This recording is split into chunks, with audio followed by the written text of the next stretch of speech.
Saudações a todos vocês, começando aqui mais uma transmissão pelo canal do Conde, em parceria com o Instituto Declatra, com a TV 247, tem a presença aqui, mais uma vez, Luiz Nassif, Eugênia Gonzaga. Eugênia Gonzaga é procuradora regional da República, Luiz Nassif, jornalista.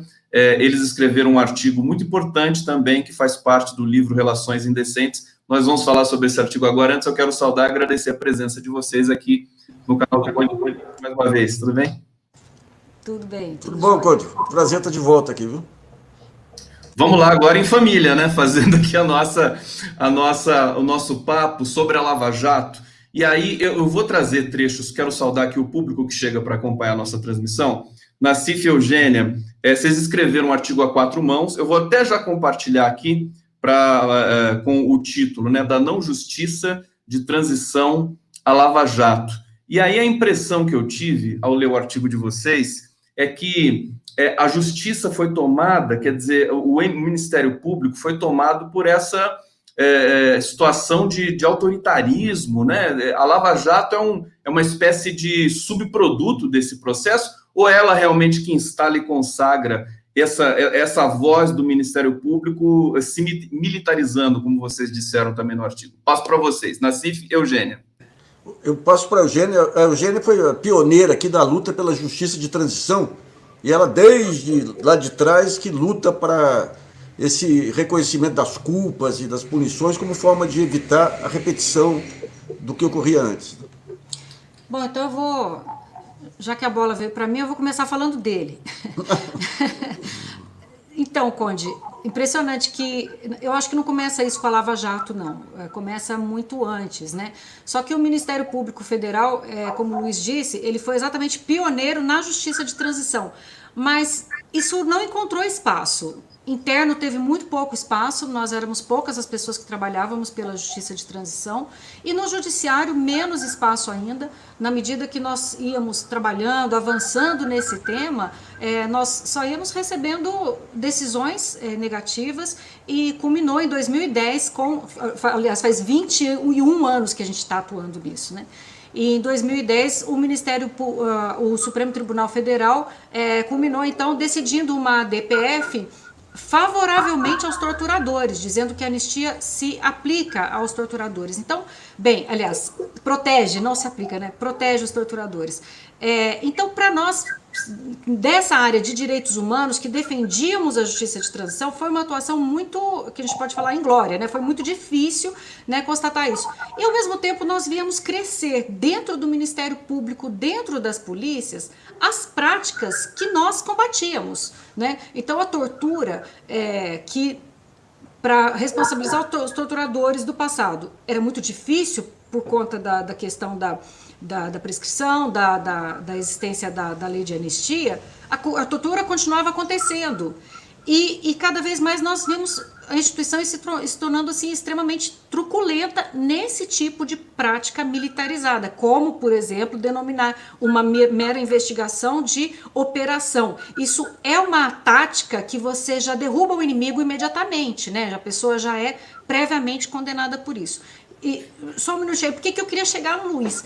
Porque estamos aí juntos há um tempo, né? E o Luiz detectava isso. Já no mensalão, ele falava, isso é clima de golpe, né? Com essa união do judiciário, dos ministros contra ali o poder político. Eu falava, imagina, isso não vai acontecer. Eu não conseguia nem detectar esse fenômeno que já estava acontecendo há tantos anos antes da Lava Jato. A Lava Jato, acho que foi realmente o ápice dessa característica.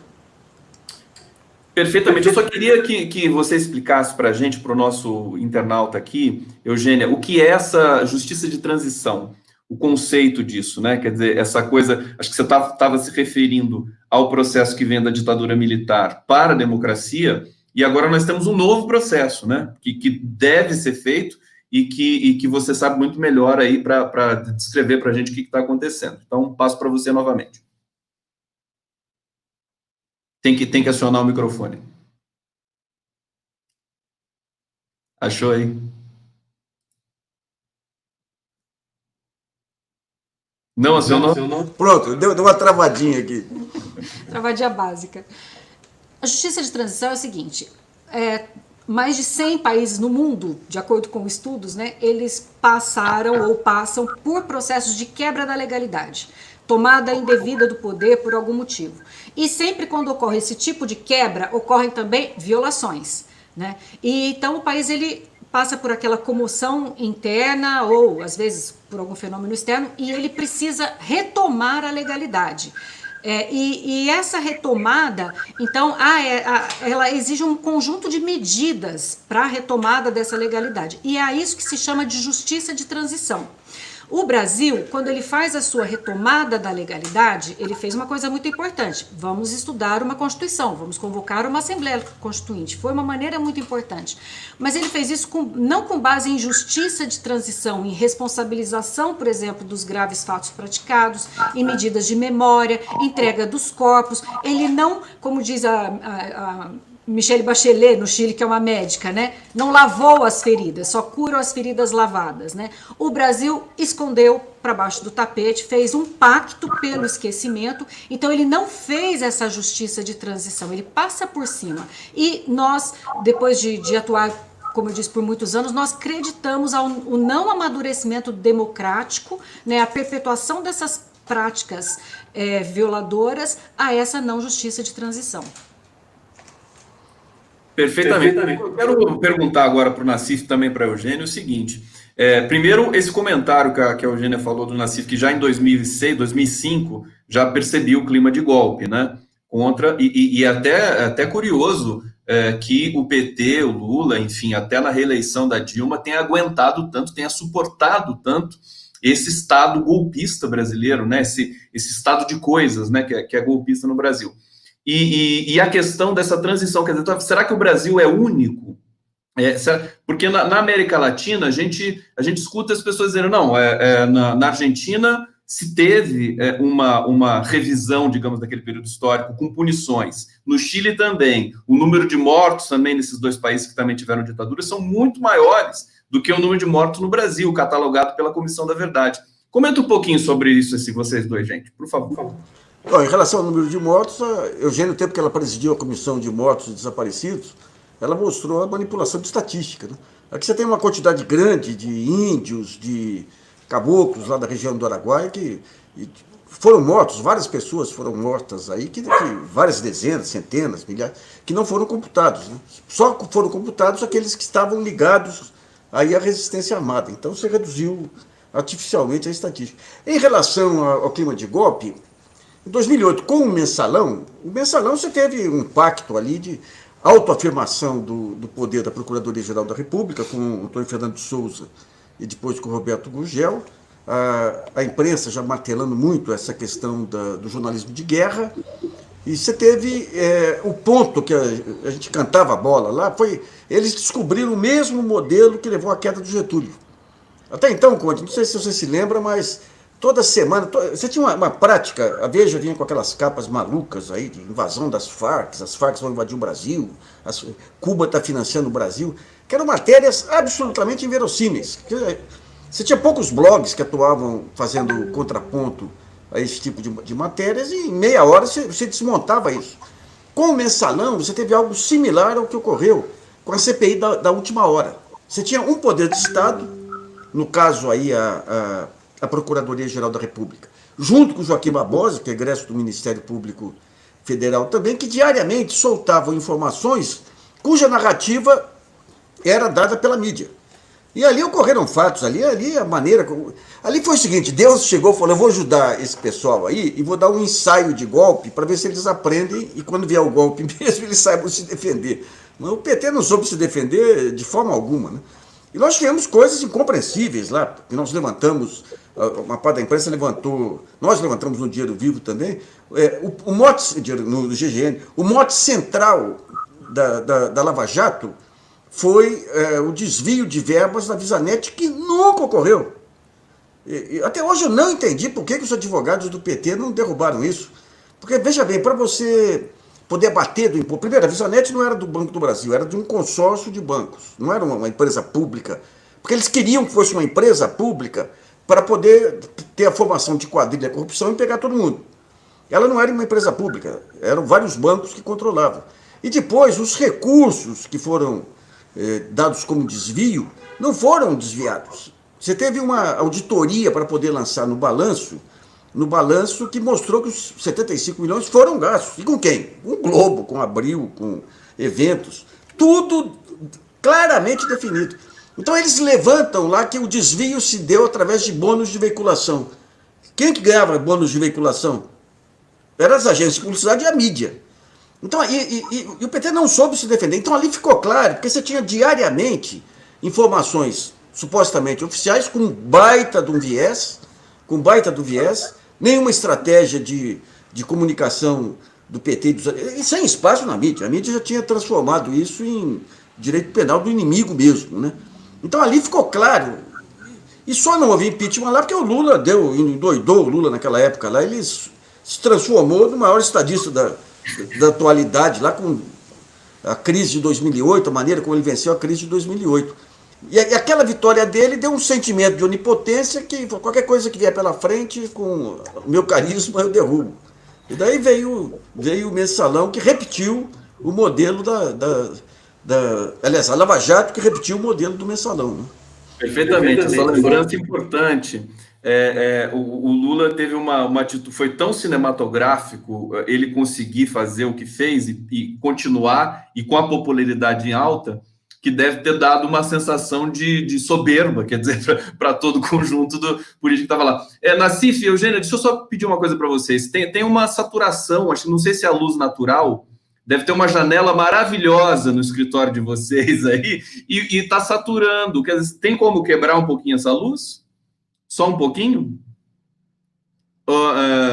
Não, eu pensei em fechar, mas se não der, tudo bem, porque o som está ótimo, que daí a gente não consegue ver direitinho assim os traços, a beleza de vocês aqui na nossa entrevista. Mas vamos lá, vamos que vamos. Olha só, eu queria só então, para complementar, passar para o Eugênio e para o Nassif também, quiser complementar, a questão de ser sem precedente, o fato de o Brasil não ter superado concretamente a anistia, ter sido deturpada num certo sentido, e produzir uma redemocratização interrompida, fajuta, que a gente está vendo agora que a gente está pagando esse preço. Será que é o único caso no mundo? Quer dizer, não sei se vocês têm esses precedentes aí à mão.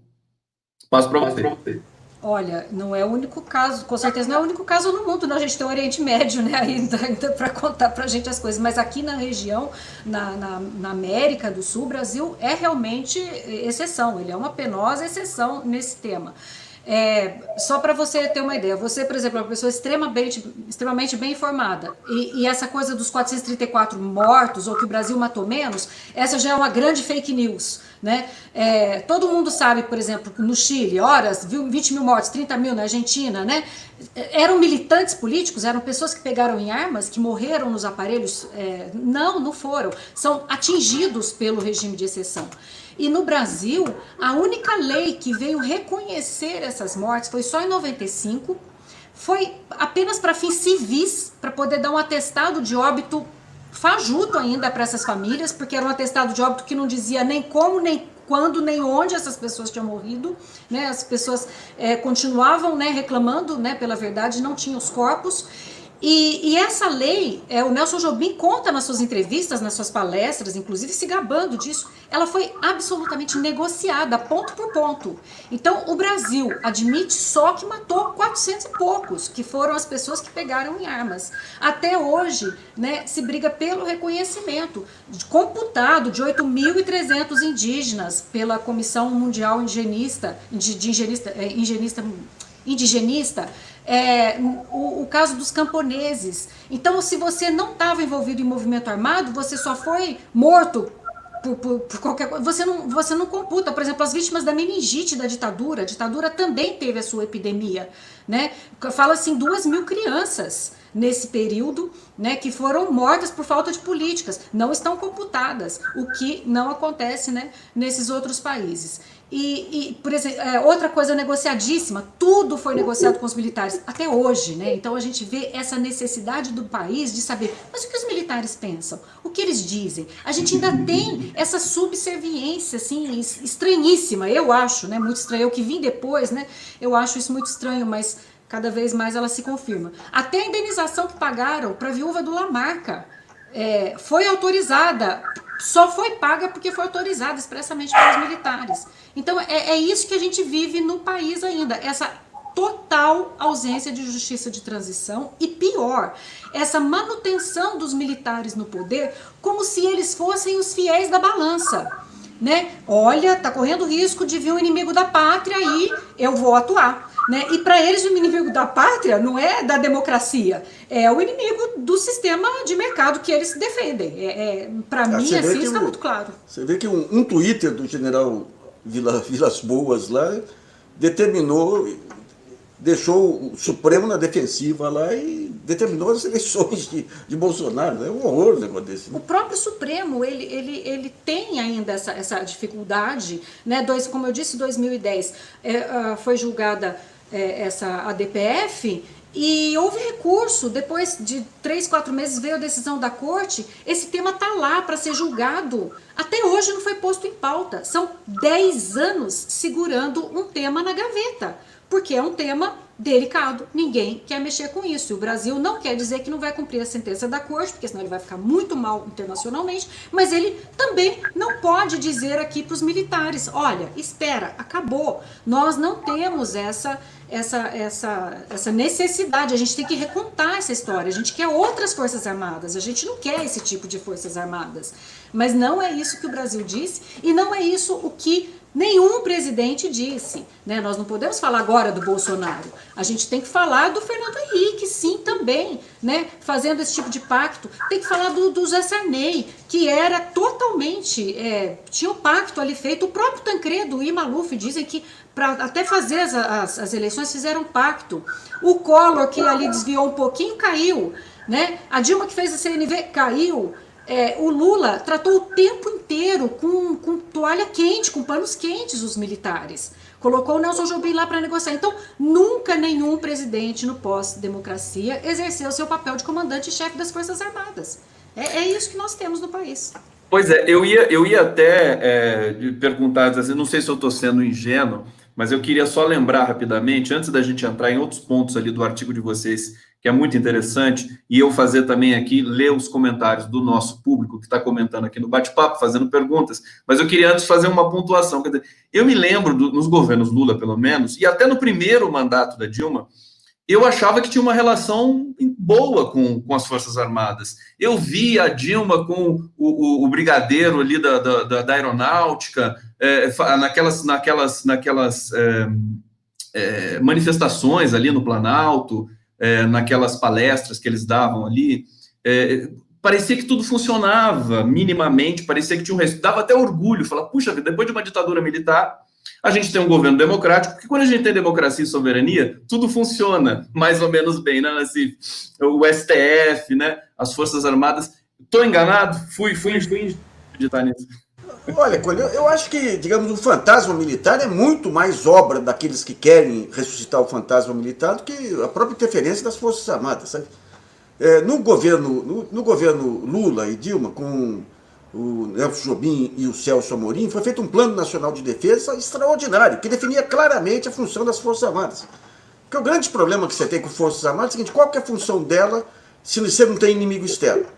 Daí no Plano Nacional de Defesa você passou a ter que defender territórios. Você tinha que defender a Amazônia Azul, que é a zona do pré-sal, esse negócio todo, defender a fronteira contra traficantes, já tinha traficantes usando até submarinos aí para contornar, tinha toda uma história. E um grande investimento na tecnologia militar, que é uma coisa extraordinária. Eu estou para fazer umas entrevistas aí mostrando que a melhor parte das Forças Armadas, mas ficou enfraquecida ultimamente. Você tem os institutos militares, você tem o que ocorreu, a própria construção aqui essa parceria com a Saab, Scania aí para o Gripen, a questão do enriquecimento de urânio, o Instituto Militar de Engenharia, que tinha coisas lá. Então, digamos, você tinha claramente definido o que seria a função militar. Eu falei, agora finalmente nós estamos virando um país maduro. Daí, de repente, você começa o desmanche do poder político, a Lava Jato arrebentando tudo.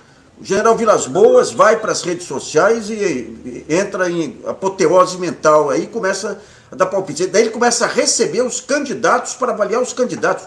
Um absurdo o negócio desse. Vai todo mundo lá, todo mundo pedir a bênção dele. Daí ele se sentiu com poder político, se deslumbrou com esse negócio e deu aquele aval para o Bolsonaro. E antes disso, nós tivemos o quê? Nesse período Temer, aí foi um horror. O próprio Alexandre Moraes. O Alexandre Moraes, ele faz... você tem todo aquele desmanche de segurança, aqueles problemas que ocorreram em vários estados. Ele usa a Força Nacional de Segurança para todo lado. No Rio de Janeiro, o Temer faz uma intervenção militar.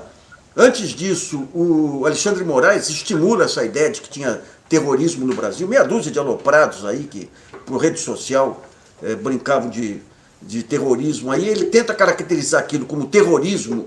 Por quê? Porque com o desmanche, digamos, do pacto político, o governante entrava, no caso do Temer, se sentia enfraquecido. Como que eu faço para me garantir? Traz o Etchegoyen para o Gabinete de Segurança Militar, institucional aí, de inteligência aí. Faz uma intervenção e coloca os militares lá para tocar. Intervenção militar lá. Depois a Eugênia pode falar um pouquinho mais sobre isso aí. Vamos identificar terrorismo no Sul. Então, digamos, foi o poder civil, à medida que se esfacelou, que passa a buscar esse apoio institucional. E daí você tem uma figura dentro do sistema militar, porque o restante, esses generais do Bolsonaro, faziam aquele carnaval no clube militar, que é um clube de militares aposentados, né? Então foi o próprio poder civil, à medida que se esfacela, Temer e Alexandre Moraes. Não dá para. O Alexandre está cumprindo um bom papel agora, mas não dá para tirar essa responsabilidade dele, que joga os militares de volta à cena política, né? A gente percebe que a Lava Jato está entranhada nesse processo de digamos, remilitarização, né, do debate, enfim, se é que se pode falar em debate nesses termos aqui no país. Antes de entrar no artigo de vocês, do livro Relações Indecentes, deixa eu só passar um pouquinho aqui para os nossos internautas. Vou ler algumas mensagens.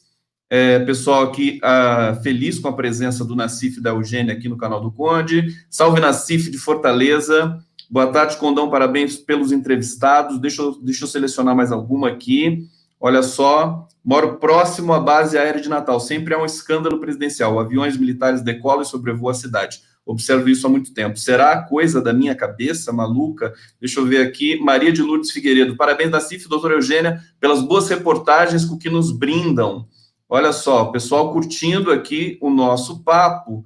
E agora eu vou compartilhar aqui a imagem do artigo de vocês, porque, enfim, tem pontos muito interessantes. Olha só, da não justiça e transição à Lava Jato, parceria, que é artigo escrito a quatro mãos por Luiz Nassif e Eugênia Augusta Gonzaga.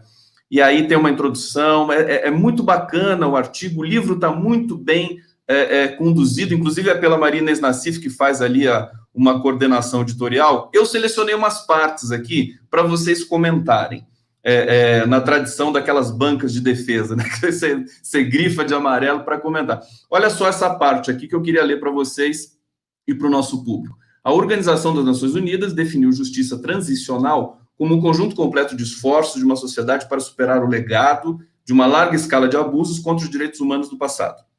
Entre esses esforços, podem ser adotadas medidas judiciais e não judiciais que incluem a responsabilização criminal dos autores das graves violações, reparações materiais e imateriais, busca e revelação da verdade, medidas de memória e de reforma das instituições responsáveis pela quebra de legalidade. Deixa eu voltar aqui. Então, enfim, achei importante trazer esse conceito e colocar agora para vocês o seguinte: será que a Lava Jato, nesse momento, realmente está sendo posta nesse papel? Quer dizer, ela vai cumprir o papel de pagar pelos erros que cometeu?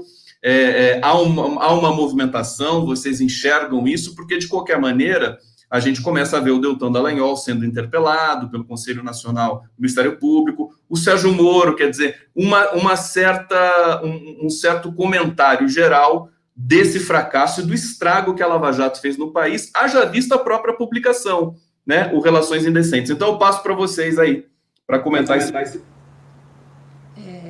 Conde, você está falando da Lava Jato, eu ainda quero falar ali desse conceito de justiça de transição, né? Você, no bloco anterior, você falou assim da boa relação da Dilma, do Lula com as Forças Armadas. Definitivamente, isso não é justiça de transição, né?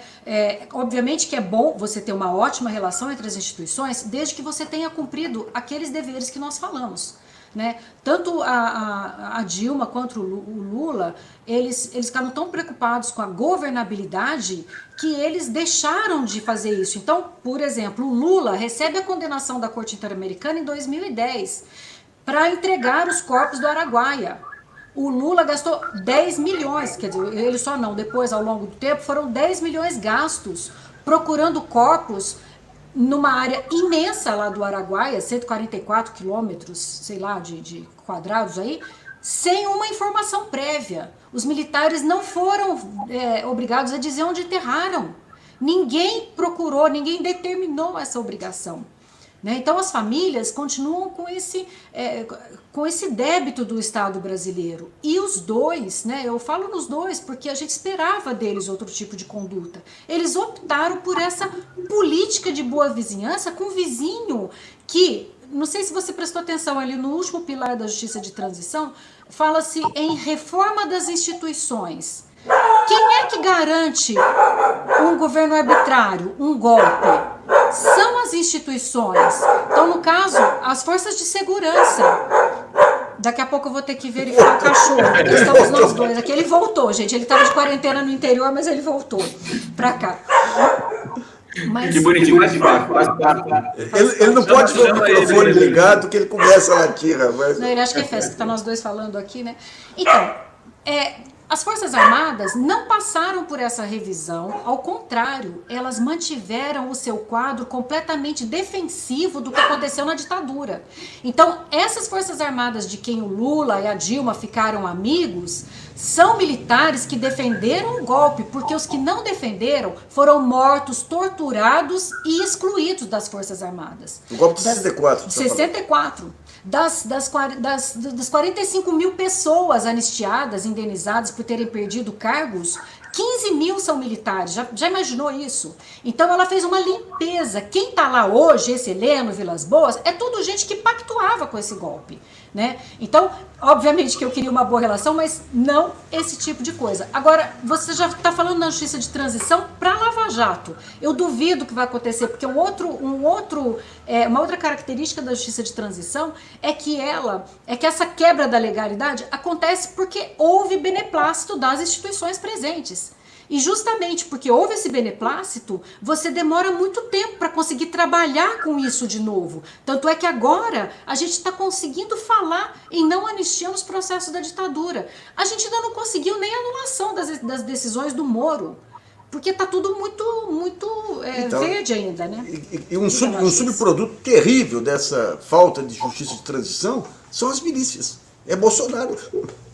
Ou seja, o pessoal dos porões que envergonhava as Forças Armadas cumpriram o papel sujo, agora saíram das Forças Armadas, arrumaram outras ocupações para eles e eles foram para primeiro segurança de jogo do bicho e depois as milícias. Curió no garimpo.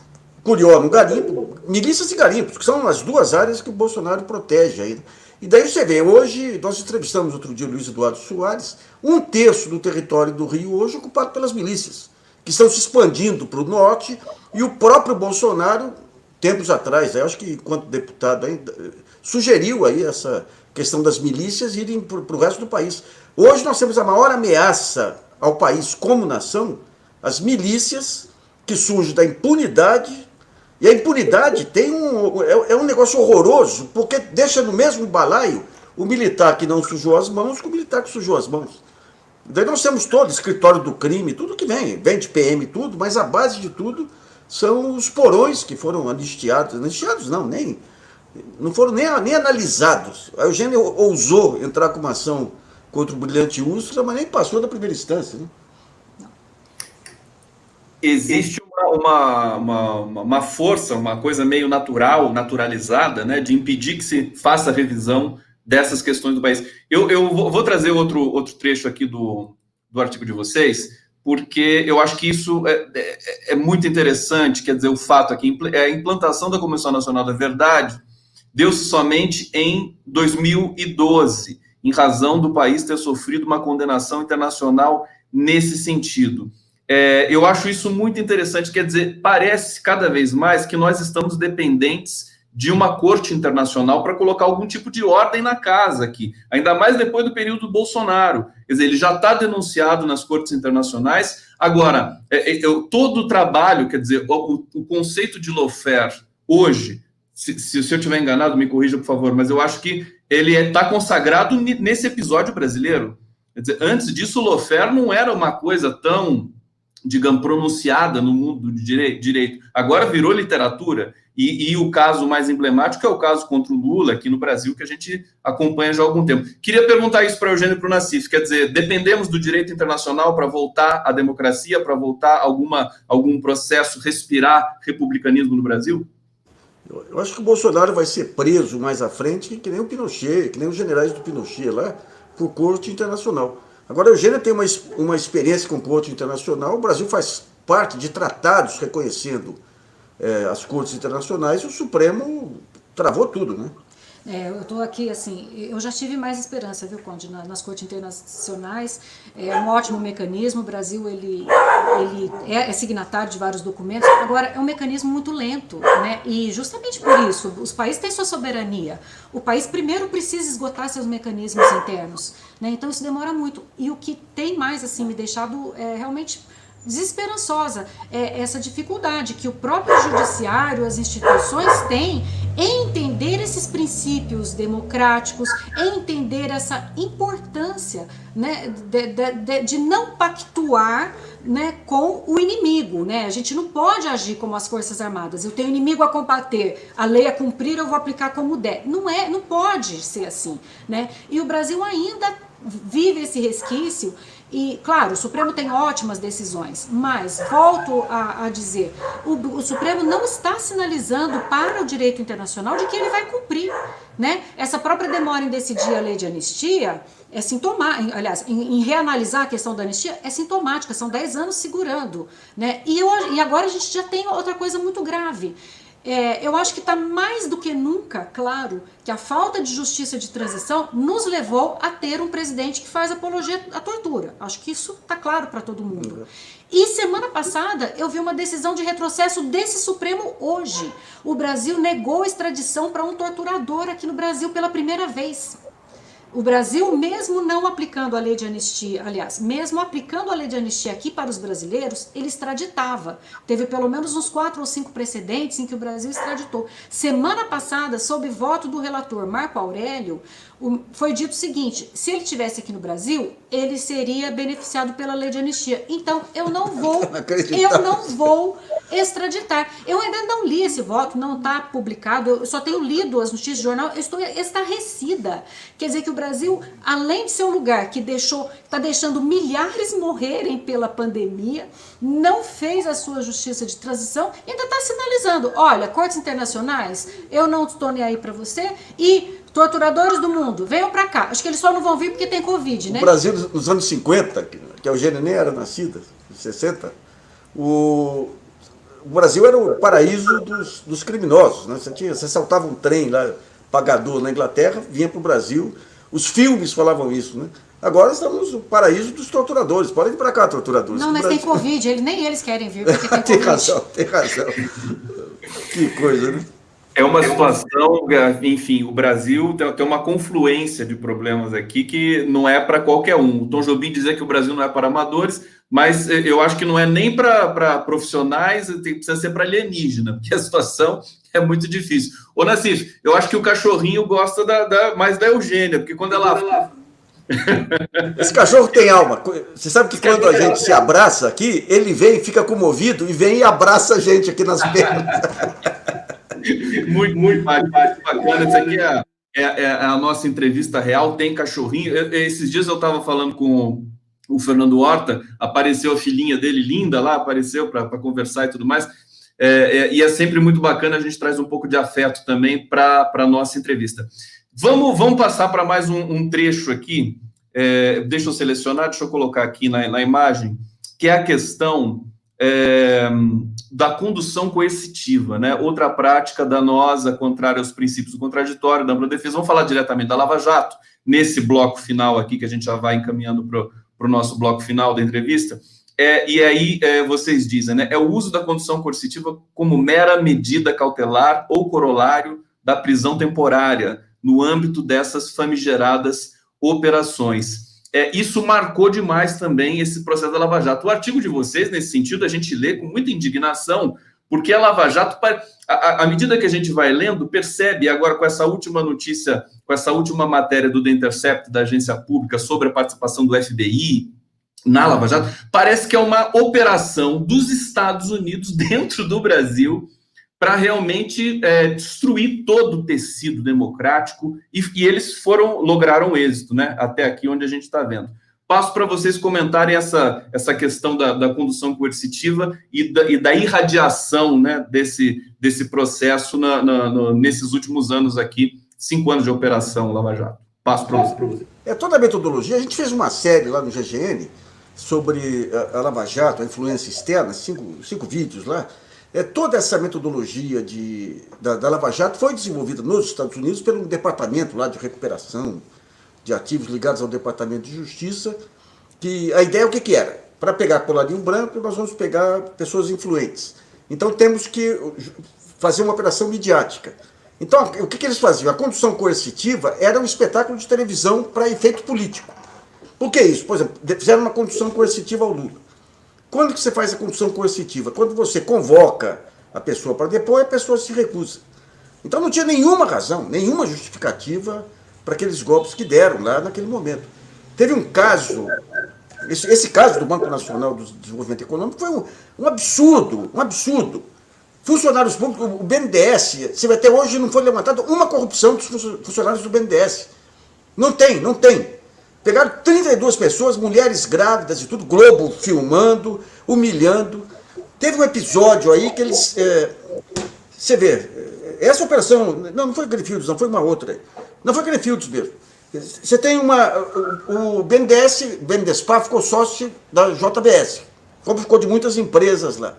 E na condição de sócio, ele indica um membro do conselho da JBS para defender os interesses do BNDES lá. Daí espalharam para esses procuradores, não vou falar deles aí porque são colegas da Eugênia aqui, mas ignorantes. Eu estou aqui aguardando, né, para fazer meu à parte aqui. Mas pegaram esses procuradores e disseram o seguinte, não, ele é um infiltrado da JBS no BNDES, inverteram. E o sujeito era criador de abelhas. Então o Fantástico marcou uma entrevista com ele para falar sobre abelhas. Daí chega a câmera, coloca nele e fala, como é que essa história do senhor representar a JBS, inverteram tudo.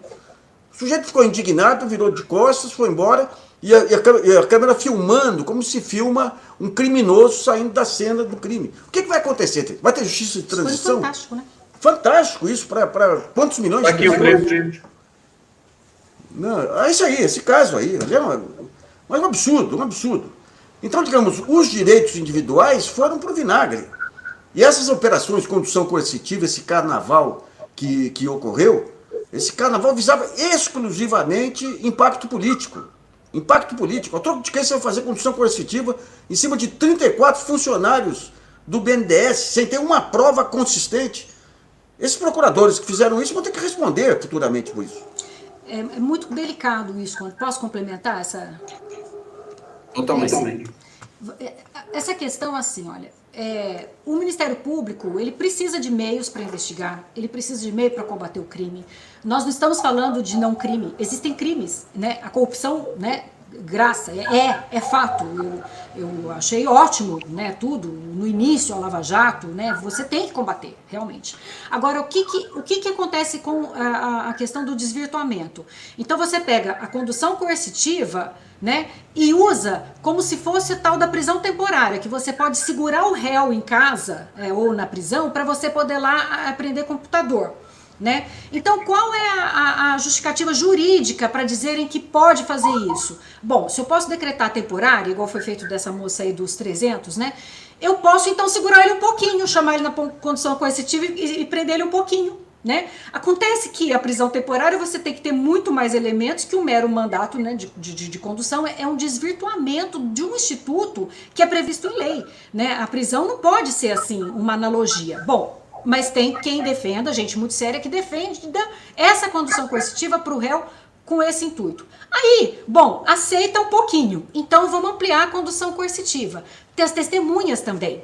Né? A gente sabe que numa investigação as testemunhas combinam as versões antes. né? Porque ninguém quer que a coisa ali vire. Todo mundo está sabendo. A gente não está, volto a dizer, a gente não está mexendo, né, com gente que não sabe nada. Não é todo mundo inocente. Então as pessoas vão combinar antes. Aí o que o acusador fala? Não, então eu vou fazer a condução coercitiva delas também para impedir elas de combinar a versão prévia. Ele pega, já justifica com isso, né? E acaba então fazendo condução coercitiva de testemunha, né? Que até a gente coloca no texto. Bom, a testemunha tem que ser tratada no mínimo com respeito, porque não é ela investigada, né? Agora imagina, chega na sua casa, 6 da manhã, a Polícia Federal da Operação XYZ tira você de casa e depois bate nas suas costas e fala assim, você só testemunha, viu? Obrigada, viu, pela sua colaboração. Isso é um absurdo. E isso é defendido ainda hoje por juristas, né,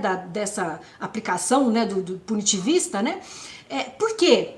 Há um inimigo a ser combatido. Então eu vou abrindo mão um pouquinho aqui, um pouquinho ali dos princípios de proteção, né, da cidadania. Então é onde a gente coloca nesse texto, né, como nos porões da ditadura, né, a pessoa estava lá sendo torturada, o filho dela sendo morto na sala do lado, e ela lia a placa lá, contra a pátria não tem direitos. Então se você agiu contra a pátria, você não tem direitos.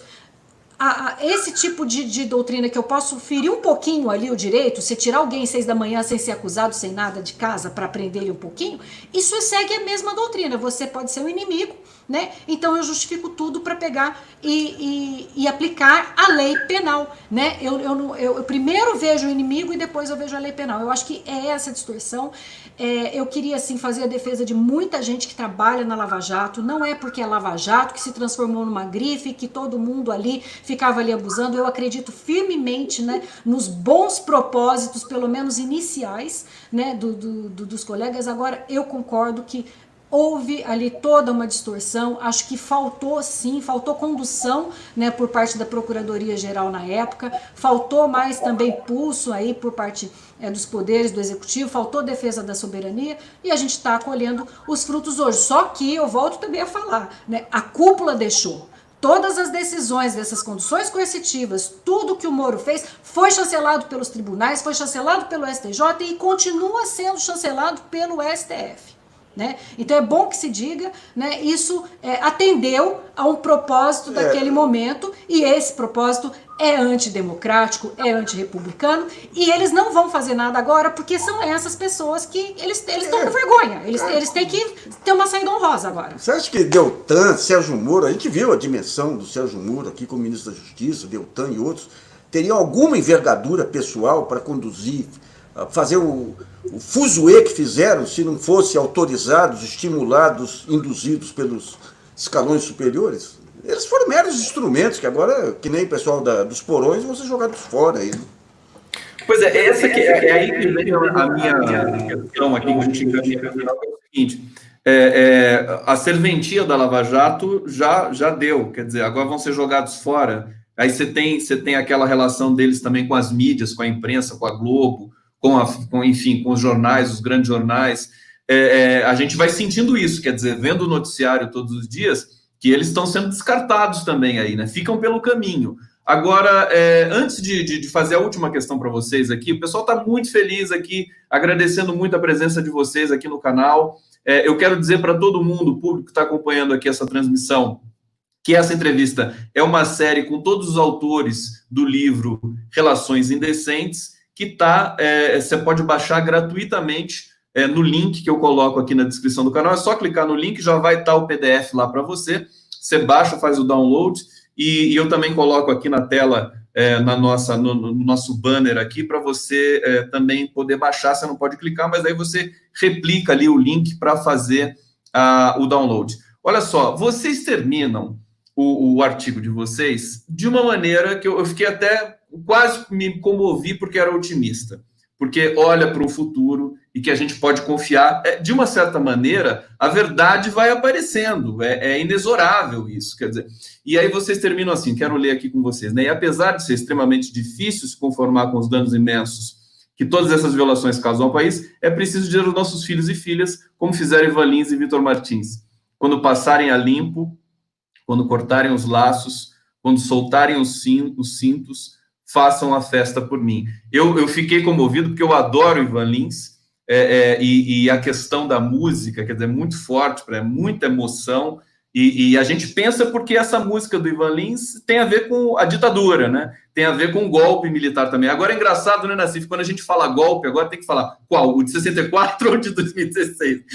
Tem que fazer a explicação. Agora, eu queria que vocês dissessem isso, inclusive, para dar um pouco de esperança, porque sem a esperança, sem acreditar no futuro, a gente vai ficar enroscado nesse pesadelo que é Bolsonaro, nesse pesadelo que é essa crise sanitária. Aliás, antes de passar para vocês, eu quero dizer aqui para todo mundo que está acompanhando a gente que o GGN está fazendo séries importantíssimas, das melhores, na minha opinião, da cena do jornalismo progressista no Brasil, que é sobre a Covid, está fazendo levantamentos, né, no Brasil inteiro, regionais, essa série da Lava Jato, e tem mais alguma, Nassif? Avisa aí o pessoal, porque realmente é muito importante para vocês, eu já dei. Nós estamos levantando aí um vasto material aí sobre as estripulias da família Bolsonaro, né? Inclusive, essa semana mostramos aí que o Bolsonaro conseguiu efetivamente influenciar a Polícia Federal no Rio de Janeiro a ponto de colocar um amigo pessoal do Carlos, dos Bolsonaro, né, na delegacia da Polícia Rodoviária Federal em Angra dos Reis, né? Então tem um amplo mapeamento aí sobre os Bolsonaro aí, e principalmente sobre essa indústria do crime, que é algo que perpassa a indústria do cigarro, perpassa combustíveis, ligações com a indústria de armas internacional, ligações com a indústria do lixo internacional, com os cassinos e tudo, que marcam as alianças do Bolsonaro. Agora, só uma nota aí, antes de passar para a Eugênio. Essas citações de música, ela tem uma capacidade de lembrar pedaços de música aí que se encaixam em fatos, que é fantástica. É só por isso que eu aguento o outro lado dela, que é contar piadinha mineira para mim. Eu achava que a música era coisa do Luiz, é coisa da... As citações de música, todas delas. Não, a música aqui, ela tá nós nos conhecemos na música, não foi nem porque eu sou procuradora, nem porque ele é jornalista, a gente se conheceu realmente na música. A música está presente o tempo inteiro, mas eu gosto muito, né, de todas essas músicas, eu sempre faço questão, né, de colocar, então esse aí é dedinho meu. Aí. É o Vitor Martins, né? Não é o Ivan a letra e o Vitor é a... O Ivan o Vitor a letra e o Ivan a música. Mas eu não sei, Gustavo, você leu ali, eu já até também fiquei um pouco emocionada, apesar de ter lido já tantas vezes, né? Mas eu não sei se você nota, faça uma festa por mim, eu realmente eu não consigo ter muito esse otimismo que o Luiz tem, eu acho que vai demorar muito, sabe, pra gente ter essa festa, né? Eu acho assim, a minha experiência nessa questão da ditadura, para mim foi muito chocante, né? Chegar no Ministério Público em 97, eu comecei a trabalhar com esse tema, para você ver, em 2001, 2002, era como se nunca, fui pioneira nisso, eu e um colega no início, nós fomos muito até criticados, né, internamente, e fora, né, eu até viro para o Marlon, né, inclusive eu cito o Marlon nesse texto, falo, nossa, a gente é muito ruim de serviço, né, 20 anos num tema, a gente não tem uma decisão favorável, né, então, assim, eu me convenço que o sistema de justiça, às vezes, ele está ali para você fazer uso do instrumento, mas não significa, eu acho que o resultado já é o meio, né? Não é que você vai ver exatamente lá alcançar o objeto, porque é tudo muito lento nessa questão. E nós tivemos aí esse tombo no meio do caminho. Acho que a gente não tinha ainda nem feito essa transição, né, da ditadura de 64, para ter esse tombo imenso agora. Volto a dizer, para a gente que atua em direitos humanos, né, o retrocesso, as leis que estão sendo feitas, as leis que estão sendo aprovadas, é na área indígena, é na área de importação, é na área de agrotóxico, é tudo, assim, é tão grave, né, que realmente eu espero, assim, que os filhos façam a festa por nós mesmo, porque eu acho que vai demorar muito, mas eu digo, eu tô, assim, mais sofrida que o Luiz nesse aspecto, ele tem uma capacidade incrível de ser mais otimismo. Então esse texto aí, eu até não encerrei assim de uma forma muito para cima não, mas acho que é o meu sentimento nesse momento. Porque o que está na letra, no trecho ali da letra do Vitor Martins, é que a nossa geração não vai ver acontecer, né? A Marilena Chaui falou disso um tempo atrás, quando se deu o golpe, né? Falou, eu não vou ver florescer a democracia no Brasil de novo. É um período, a gente vai ter um período de muita luta, não tenha dúvida nenhuma. Não vai. Mas vocês têm mais tempo do que eu, viu? Um pouco mais. E eu quero, chegando no final aqui, quero agradecer imensamente. É muito, muito gostoso conversar com vocês. Parabéns pelo trabalho brilhante que vocês fazem, pelo artigo brilhante que está nesse livro Relações Indecentes.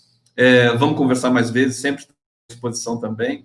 E eu vou encerrando essa transmissão agradecendo a todos que acompanharam aqui e agradecer a Camila Milek, que tem feito aí a agenda das entrevistas, o Instituto Declatra, o Xixo, o Wilson Ramos Filho, aí, que agitou essa coisa do livro das publicações, que veio num timing muito preciso, né, Nassif?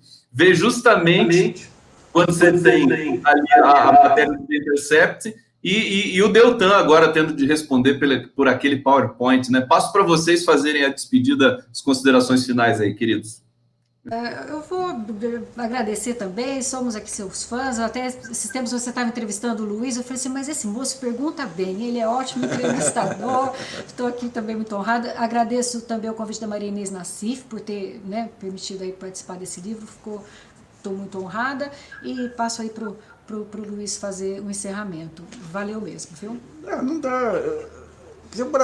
O Brasil ele tem. Eu acho que esse mergulho na lama, esse mergulho no esgoto e tudo aqui, ele ajuda a trazer um conjunto grande de novas reavaliações e tudo. Agora, o Brasil ele tem um problema que eu sempre critico lá no GGN. O Luiz Roberto Barroso, ministro do Supremo, tinha mania de dizer que o problema brasileiro é a tradição do povo brasileiro, do jeitinho, não é o povo brasileiro, o jeitinho do povo brasileiro é outra coisa, se revela na música, se revela na capacidade de sobreviver a todas essas intempéries da justiça, da política, tudo. O problema é que, digamos, o jeitinho se dá no âmbito das figuras que deveriam ser referenciais, né? Você tem um período que todo mundo defende a democracia, os ministros do Supremo, tem um período que somos progressistas. Então o sujeito vai lá, faz discurso, faz defesa pro bono de grandes teses, humanistas, tudo. Daí agora o período é para ser fazer o golpe, fazer o impeachment e atropelar a Constituição. Seremos todos duros aqui, pressão para todo mundo. Agora está voltando. Com a pandemia, com o Bolsonaro, com esses movimentos internacionais, está voltando agora para falar da pobreza, falar disso. Então eles voltam, e se amanhã precisar voltar para o golpe de novo, eles voltam. Então essa falta de caráter público, de princípios públicos aí, em todas as figuras, no Supremo, na política, nos partidos aí, é desanimador, né? Mas o Brasil ele tem uma vitalidade que vem lá das entranhas da África, dos imigrantes, dos trabalhadores, dos empresários que ajudaram a construir parte desse país, que eu sou confiante e vamos lutar até o fim, sim, vamos lutar até o fim. Grande Luiz Nassif, é o jeitinho da elite, né, Luiz Nassif? É o jeitinho da elite. Obrigado, queridos, pela presença aqui, parabéns, estou super feliz aqui, realmente a entrevista tem análise, tem factualidade, tem as questões técnicas, tem a emoção e o carinho também. Obrigado, encerrando aqui, a gente se vê mais tarde aqui no canal do Conde com o Távola Fim de Tarde. Valeu, gente, um beijo para vocês.